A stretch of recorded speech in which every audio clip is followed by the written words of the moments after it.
সুপ্রভাত আমার প্রিয় বন্ধুরা, কেমন আছো তোমরা সবাই? আশা করছি সবাই খুব ভালো আছো। আমি দীপা, আমার নতুন আরও একটি ঝলমলে ব্লগে তোমাদের সকলকে জানাই অনেক স্বাগত, অনেক ভালোবাসা। আজকে কিন্তু সকাল থেকেই জামা কাপড় নিয়ে কাজ শুরু করেছি। দুদিন যাবৎ কোনো জামা কাপড় গোছানোর নাম নেই, শুধু যেন ঘুরে বেড়াচ্ছি। আমার এই কথাটা কিন্তু আমার না, চিকুর পাপার আর কি। তো ভাবলাম যে না, আর ফেলে রাখবো না। আর কি জানো তো, সংসারের সমস্ত কাজ কিন্তু টাইম টাইম করতে হয়, আর এই কাজগুলো কিন্তু অন্য সময় করলেও হয়। সেই জন্য না একটা গাফিলতি হয়ে গেছে, যার কারণে দোলনা ভর্তি জামা কাপড় ছিল। আজকে সকালে ভাবলাম যে না, সম্পূর্ণটা ভাঁজ করে যেটা যেখানে থাকে আগে রাখবো, তারপরে বাদবাকি কাজকর্ম শুরু করব। তো এদিকে না চিকুর জামা কাপড়গুলো কিন্তু আগে বাস্কেটে রেখে দিলাম, তারপরে এখন আমার জামাগুলো ভাঁজ করে নিয়েছি। আর এদিকে চিকুর পাপার অফিসের শার্ট প্যান্টগুলো, সেগুলো আমি ভাঁজ করে ওই শোকেসটাতে রেখে দেবো, তা না হলে আবার যাওয়ার সময় খুঁজে পাবে না। তো ভাবলাম যে চিকুর পাপা এখনই ঘুম থেকে উঠে যেতে পারে, যতদূর ভাঁজ করা হয়েছে থাক। এখন আমি আগে ব্রাশ করে মুখটুকগুলো ধুয়ে নিই, তারপরে আমি আবার কাজে হাত দেব। এখনই 6:45 মতন বাজবে, আর আজকে হচ্ছে শনিবার। আর এখন করে কিন্তু আমি স্কিন কেয়ার করতে একদমই ভুলছি না, সে যত কষ্টই হোক না কেন। সামনে যেহেতু বাঙালির বড় উৎসব চলে এসছে, দুর্গাপুজো, তো এখন থেকে তো নিজেকে একটু যত্ন নিতেই হবে। আর কালকে না শুতে যাওয়ার আগে একটু মাথাটা ম্যাসাজ করে নিয়েছিলাম, মানে তেল দিয়ে পুরো স্ক্যাল্পটা ম্যাসাজ করেছি একটু সামান্য গরম করে। তো সেই জন্য ভাবলাম যে চলো আজকে আমি সকালে যদি একটু টাইম পাই তো শ্যাম্পু করে নেব, তা না হলে রবিবার করব। তো সেই জন্য চুলটা এরকম নেতিয়ে আছে। তো আমি এখানে ওশিয়ার ফেস ওয়াশটা ব্যবহার করলাম। আর আগের দিনকে মৌদিদি ভাই বলেছিলে ওশিয়ার প্রোডাক্ট খুব ভালো। আমি কিন্তু আগে কখনো ওশিয়ার প্রোডাক্ট ব্যবহার করিনি, এই প্রথমবার ফেস ওয়াশ ব্যবহার করছি। এবার থেকে ভাবছি ফেস ওয়াশ আমি ওশিয়ার ব্যবহার করব। ভীষণ ভালো, স্কিনের জন্য তো আমার ভীষণ স্যুট হয়েছে, আর এটা ব্যবহার করে অনেক উপকারও পেয়েছি। আর এখন এই তো একটু সানস্ক্রিন অ্যাপ্লাই করে নিচ্ছি। তোমরা তো জানোই আমি প্রতিদিন কিন্তু ফ্রেশ হয়ে সানস্ক্রিন ব্যবহার করে নিই, আর ওই বেলার দিকে যখন স্নান করি তখন মুখটা ধুয়ে ওই অ্যালোভেরা জেল লাগিয়ে দিই। তো যাই হোক, এদিকে আমি একটু রেডি হয়ে নিয়েছি, এরপরে বাদবাকি কাজকর্মগুলো শুরু করব। যে কোনো কাজের আগে যদি আমরা নিজেরা একটু পরিপাটিভাবে থাকি, তাহলে দেখবে সেই করার একটা আলাদাই এনার্জি পাওয়া যায়। আর এখন একটু বডি স্প্রে দিয়ে দিলাম হাতের এই জায়গাটাতে। বডি স্প্রে থাকলে না একটা বেশ সুগন্ধ একটা পাই, আর বেশ ভালোও লাগে। আর এখনও কিন্তু বাকি জামা কাপড় আমার ভাঁজ করা বাকি রয়েছে। তো তার মধ্যে ভাবলাম এদিকে দরজা জানালাগুলো খুলে দিই, আর ভাঁজ করা জামাগুলো জায়গায় রেখে দেবো। আগের দিনের ভিডিওতে মৌমিতা দেমান্না দিদিভাই বলেছিলে, দীপা তোমার কাজ তোমার কথা ভীষণ পরিপাটি। এগুলো সবটাই তোমাদের জন্য, তোমাদের ভালোবাসায় হয়তো আমি এতটা পরিপাটি হয়ে উঠতে পেরেছি। আর তুলাদে বলেছ চিকুকে খুব আদর করতে ইচ্ছে করছে, মনে হচ্ছে গিয়ে যেন চটকে দিয়ে আসি। একদিনকে চলে এসো তুলা আমাদের বাড়িতে। প্রতিদিনের ভয়েসে এরকম একটা বাজে আওয়াজ আসছে, আমি বুঝতে পারছি এগুলো শুনতে একদমই ভালো লাগে না। এরকম পাথর কাটার আওয়াজ আসছে, যেহেতু মন্দিরে কাজ হচ্ছে। কি বলবো আর তোমাদের এক কথা, তবে তোমাদের কাছে একটাই রিকোয়েস্ট, একটু মানিয়ে গুছিয়ে নিও। আর এদিকে বেঞ্চের উপরটা এরকম অগোছালো হয়েছিল, তো সেগুলো আমি একটু পরিষ্কার করে নিলাম। আর কুশনগুলো যেটা যেখানে থাকে রেখে দিচ্ছি, আর চিকুর পাপার শার্টগুলো এই বেঞ্চের উপরটাতে রেখে দিচ্ছি। একটু পরে যেহেতু বার হবে, সেই জন্য শোকেসে রাখলাম না। আগের দিনের ভিডিওতে কেয়া দিদিভাই বলেছিলে তোমার বরকে একদিন ভিডিওতে দেখাবে। আর তোমরা সবাই কেমন আছো? চিকুর জন্য অনেক ভালোবাসা। খুব ভালো লাগলো দিদিভাই এত সুন্দর একটা কমেন্ট করার জন্য। আর চিকুর পাপাকে না আমি যখনই ভিডিওতে আসতে বলি, সে কিন্তু খুব একটা আসতে চায় না। জানি না সে কবে নিজের ইচ্ছাতে আসবে, তবে তুমি যখন বলেছো আমি ওকে একবার বলে দেখব। আর হ্যাঁ, আমরা সবাই ভালো আছি।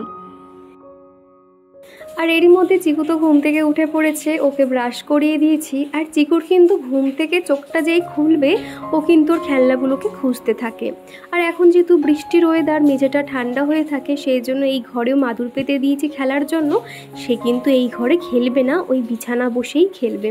তো সেখানে একটা একটা করে খেলনা নিয়ে যাচ্ছিলো, তো আমি বললাম তুমি খেলনাগুলো গামলির মধ্যে তোলো, আমি ওখানে তোমাকে দিয়ে আসছি। তো এখন সে বেডরুমে গিয়ে ট্রেন দেখছে, একটু করে খেলা করছে। আর সেই ফাঁকে এই ঘরের জানালাগুলো আমি খুলে দিচ্ছি। আর এখন করে একটু করে বৃষ্টি হচ্ছে, একবার থামছে, এরকম হচ্ছে। সেই জন্য না জানালার ছিটকিগুলো লাগিয়ে দিচ্ছি, তা না হলে হাওয়াতে না দুমদুম করে বন্ধ হয়ে যাচ্ছে। আবার উপরে জেঠুরা শুনলে আবার বকাবকি করে যে এরকম কেন আওয়াজ হচ্ছে, কেন আমি ছিটকিগুলো দিইনি, এই কারণে আর কি। তো একটু পরে হয়তো রোদ উঠলে উঠতে পারে। আর এই যে গাছটা দেখছো, আমি একটু এখানটাতে দিয়ে দিলাম, তাহলে ভালো রোদ আসে। আর এদিকে আমি আমার বেডরুমটা সুন্দর করে গুছিয়ে নিয়েছি। আজকে আর দেখালাম না, রোজ রোজ একই রকম কাজ দেখতে তোমাদেরও বোর লাগতে পারে, সেই জন্য আমি অফ ক্যামেরাতে আমার দুটো ঘর সুন্দর করে গুছিয়ে নিয়েছি। আর এখন চলে এসেছি রান্নাঘরে। তো এই যে চিকুর পাপা সকালে একটু বাজারে গেছিলো আর সবজি কিনে আনতে বলেছিলাম, তো এদিকে কয়েকটা সবজি এনেছি। আর উর্মিকা দিদি ভাই আমাকে একটা অনেক সুন্দর কমেন্ট করেছিলে, সামনে যেহেতু 22 তারিখে ওই শ্রাবণ মাসের প্রথম সোমবার, তো ওই দিনকে কি করতে হবে না করতে হবে তুমি আমাকে বলে দিয়েছো। অসংখ্য ধন্যবাদ গো, এই যে তুমি নিজের বোনের মতন মনে করে আমাকে বলে দিয়েছো। এখানে তো আমার বলার কেউ নেই যে ওই দিনকে কী করতে হবে না করতে হবে, তুমি আমাকে সাজেস্ট করে দিয়েছো, আমার খুব ভালো লেগেছে। এইভাবে আমার ভুল আমার ঠিকগুলো তুমি ধরিয়ে দেবে এবং কোনটা করা উচিত না উচিত সেটাও বলে দিও। আর এদিকে না অফ ক্যামেরাতে আমি একটু খিচুড়ি আলু ভাজা বানিয়ে নিয়েছিলাম। আজকে না রাতে আলাদা করে কিছু একটা রান্না করতে হবে, আর এবেলা ওই মাছের জন্য না আর বেশি কিছু করতে ভালো লাগছিল না, সেই জন্য গোবিন্দভোগ চালের খিচুড়ি করেছি আর আলু ভাজা করেছি। ঘরে ডিমও ছিল না যে ডিম ভাজবো, আর এই বৃষ্টির ওয়েদারে কিন্তু গরম গরম খিচুড়ি বেশ ভালো লাগে। তো এই তো চিকু এখন কিন্তু একা একা একটু একটু করে খেতে শিখে গেছে, তো এখন ওকে আমি খাইয়ে দিচ্ছি, তারপরে আমিও খেয়ে নেব। আর আগের দিনকে না পুরো কাঁচা পেয়ারা এনেছিল, আর এখন দেখো সেগুলো একটু পেকে গেছে। আজকে এগুলো না খেলে চিকুর পাপা আবার খুব বকাবকি করবে যে কেন এগুলো খাওনি, কেননা আমি ওকে বলেছিলাম একটু পেয়ারা আনবে, তো পেয়ারা খেতে ইচ্ছে করছে। তো যাই হোক, এখন একটু সামান্য নুন ছড়িয়ে পেয়ারাটা খেয়ে নিলাম। তো বিকেল হতেই চিকুর বায়না, তাকে এখন নিয়ে বার হতে হবে, তো এখনই রাস্তার দিকে একটু বেরিয়েছি। আমাদের এই বাড়ির চারপাশটা শুধু যেদিকেই তাকাও না কেন শুধু সবুজ আর সবুজ। কেয়া দিদি ভাই তো বলেছিলে তোমার বাড়ির চারপাশটা মাঝে মধ্যে একটু দেখিও, তো এই যে দেখো একটু দেখানোর চেষ্টা করলাম তোমাদেরকে।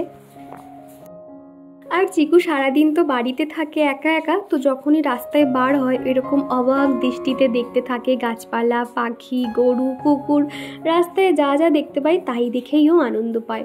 তো এখন ওর মতন ছেড়ে দিয়েছি, তো এখন ঘুরু ঘুরু করছে। সন্ধে হতেই কিন্তু চলে এসেছিলাম ওই 6:45 নাগাদ, তো এসেই এখন আমি একটু সন্ধেটাও দিয়ে নিচ্ছি। তারপরে চিকুর জন্য একটু দুধ গরম করলাম, আর এখন একটু বিস্কুটও খাইয়ে দেবো। আর চিকু এখন করে একা একা ওর খাবারের জোগাড় করে নিচ্ছে। দেখো বিস্কুটগুলো ভাঙতে শিখে গেছে, এত সুন্দর করে বিস্কুটগুলো ভাঙবে না, মনে হচ্ছে কত শক্ত, কত শক্তি দিয়ে বিস্কুটগুলো ভাঙতে হচ্ছে। দেখো কেমন করছে।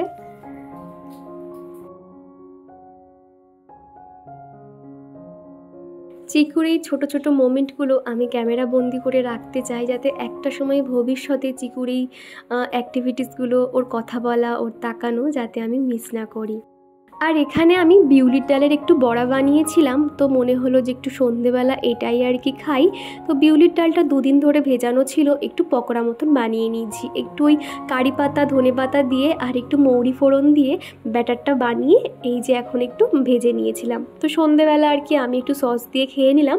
আর রাতে এখন কি রান্না করছি জানো তো? গিলে মেটে। তোমরা এরকম জানি অনেকে খেতে পছন্দ করো, আমারও কিন্তু গিলে মেটে খেতে খুব ভালো লাগে। আমি এই বিয়ের পর প্রথম বানাচ্ছি। আজকে চিকুর পাপাকে অনেক করে বলেছিলাম একটু গিলে মেটে আনবে, তো খাওয়া হবে রাতে, তো এখন সেটারই প্রস্তুতি চলছে। এরকম গিলে মেটে আমার শ্বশুরবাড়ি বলো বাপের বাড়ি বলো কেউ কিন্তু খায় না। আমি একবার পিকনিক করেছিলাম, সেখানে এরকম গিলে মেটে রান্না করা হয়েছিল, এত টেস্ট লেগেছিল না কি বলবো। সেই থেকেই আর কি আমি খাওয়াটা শিখেছি। আর আজকে চিকুর পাপার জন্য রান্না করছি, তো একদমই খেতে পছন্দ করে না, কিন্তু রান্নাটা করার পর এত সুন্দর খেতে লেগেছিল, তারপরে কিন্তু খেয়ে বলেছিল ভালো হয়েছে।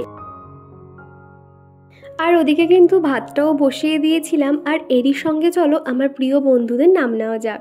প্রথমেই কমেন্ট করেছে সুস্মিতা, উর্মিকা সোয়াল দিদিভাই, Sonia Khatun, Savana Yasmin, Kalyani Chakraborty, Bengali vlog with Piyali দিদিভাই, এপি ডেলি ভ্লগ, রূপ রিম্পাস ভ্লগ, তারপরে রয়েছে মৌ লাইফস্টাইল, গৌরী বিশ্বাস, তুলা দে, কেয়ার ফ্যামিলি দিদিভাই, তারপরে রয়েছে smiley, Ambika, Sutapa, real vlog Hira, তারপরে রয়েছে Debarati Sarkar, blues blog and recipe, Moumita De Manna দিদিভাই, আশালতা কোলে দিদিভাই।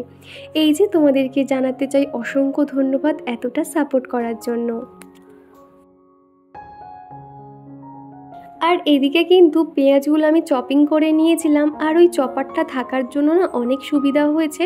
মাঝে মধ্যে এরকমভাবে রান্না করি, খেতে কিন্তু বেশি ভালো লাগে। মিক্সার গ্রাইন্ডারে আদা রসুন পেঁয়াজ একেবারে মিহি করে পেস্ট করে নিই না, একটুখানি ওই ঝোড়ো ঝোড়ো থাকে, সেই অবস্থায় রান্না করি। আর চিকু দেখো এখন কি মনে হয়েছে, ওর পাপার সানগ্লাসটা ব্যাগ থেকে বার করে এনে সে এখন নিচে একবার চোখে দিচ্ছে, আমাকে পড়াচ্ছে, এরকম করছে। তো রান্নার ফাঁকে ফাঁকে এসে দেখে যাচ্ছি সে কি করছে। আর এরই মধ্যে কিন্তু চিকুর পাপাও এসে গেছিলো, তো সে এখন ফ্রেশ হয়ে চলে এসছে। আর এখনই তো রাতের খাবারটা বেড়ে নিয়েছি। এখানে কিন্তু গিলে মেটে বলতে শুধু রয়েছে গলা আর রয়েছে গিলে, এই আর কি, ও কিন্তু আর অন্য কিছু খায় না। বন্ধুরা সবই খাওয়া দাওয়া কমপ্লিট করলাম, এখন ওই 10:30 মতন বাজে। আর ওই যে দেখো ট্রেন যাচ্ছে, দেখতে পাচ্ছ? আমাদের এই বেডরুম থেকে না ট্রেন দেখা যায়, বেশ ভালো লাগে। আর চিকু তো সারাক্ষণ এখান থেকে ট্রেন দেখতেই থাকে। আর এই যে আওয়াজ, যখন আমি ভয়েস দিই তোমরা এই আওয়াজটাই শুনতে পাও। তো সবাই আর কি বসলাম, এখনো চুলফুল কিচ্ছু বাঁধা হয়নি, স্কিন কেয়ারও হয়নি, এই আর কি। তো ওই যে দেখো ট্রেনটা বেরিয়ে গেল। কি পরিমাণে যে গরম হচ্ছে না, বাইরে এত বৃষ্টি হচ্ছে তাও গরম কিন্তু কাটছে না। তো চলো আজকের ভিডিওটা এই পর্যন্ত রাখছি। আর ভিডিওটা কেমন লাগলো অবশ্যই কমেন্ট করে জানিও। তো চলো আজকের মতো টাটা, গুড নাইট।